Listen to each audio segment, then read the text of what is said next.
तर तो दाबी कोणा झाला तुमच्या हातातून जाणार. तर आता तुमची वेळ आहे, तर फक्त दाबावं लागेल.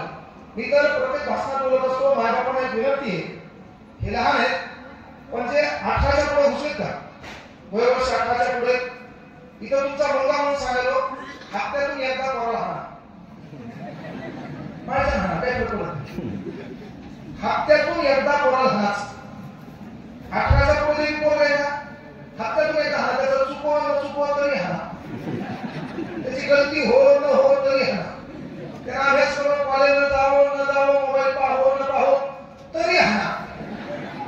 वाद ठेवा त्याचा, रविवार वेळ दुपारी 2, बाबा पोरात बोलायचा, बाबा कुठे हा रेडी, 2 वाजता बापाला घ्यायचं, त्यांना शांत बसायचं. कधी बाप विसरला तर पोराला फोन करायचा, पप्पा I am ready, why are you not coming.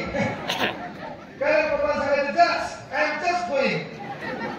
काय आपण पप्पानं हप्त्यातून एकदा पोराला म्हणायचं. काहून मी काय म्हणतो, पोरगा घरापाशी उभं आहे ना, जाताना झापड हाणा, येताना झापड हाणा. पोराने विचारलं पप्पा काहून, बापाने कसं सांगायचं, काहून घेऊन काय नाही, तेरा बाप अभी भी जिंदा. सगळ्याचा काय तोच, तुम्हाला बाप आहे ना, तुम्ही मला कार्यक्रम घ्या, ते मारायलाच कोणी नसेल, मारायला दिशा पडती नाही, त्यामुळे याला ते पाहिजेच. काय एवढा बेकार येणार काय विचार करताय ना, आपला काय वाटा, अरे एखादा ज्येष्ठ माणूस दिसला, आपण तिथे उभे असेल तर ते ज्येष्ठ माणसं बसलेले असतात, आपण निघून जातो.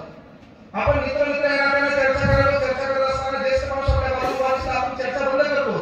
आजकाल चांगल्या बारावीचं बोलले 20 किलो वजन आहे त्याचं, कमरेत धरून उचलून ठेवायचे, त्याची बसण्याची स्टाईल, त्याचे कपडे, त्याचे केस, त्याचं बोलणं, हे डिपेंड कशावर करायला, संस्कारावर डिपेंड आहे.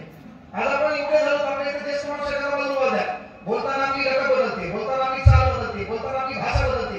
का तर त्या संस्कारातून आलो होतो आपण.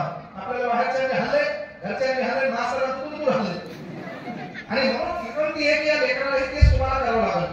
कारण पण एवढी गोष्ट माझ्या लोकांना सांगतो की बाबा, आपण त्या शाळेमध्ये कसे गेलो करू, पहिला तास होता आपला कशाचा, त्याच्या पहिले होता परिपाठ, जे युवक असतील त्यांना माहिती परिपाठ असायचा.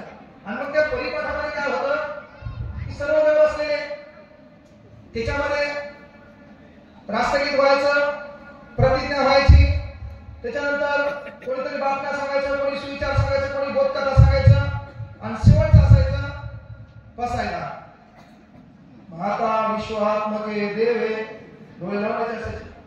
पण ती हत्ती नाही, तू नेमका डोळे उघडायचा, मास्तर बाजूला बसायचा, हल्लं तुला, पण तुला मार लागत नव्हता. का तर माईनं तुला 6 पोळ्या, खाराची पोट, तळलेल्या मिरच्या, एवढा मोठा आहार म्हणल्यावर तू काय होईल का.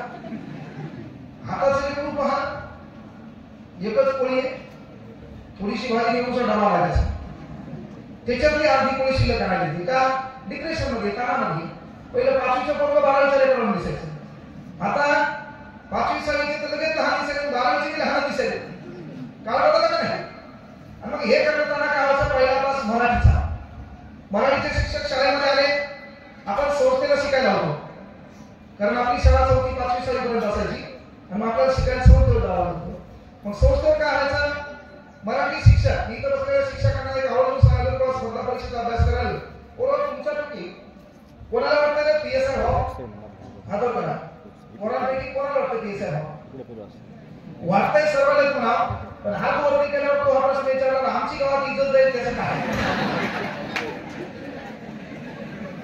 होय, बोलवा इथं कोणाला वाटतंय मग कलेक्टर व्हायचं, वाटतंय सर्वांना पुन्हा, तर तू काहीतरी विचारणार, आणि ते एवढे पाहिले तू काय साधा मुलीचा काय, बरोबर आहे. वाटतंय सर्वांना प्रॉब्लेम हा आहे.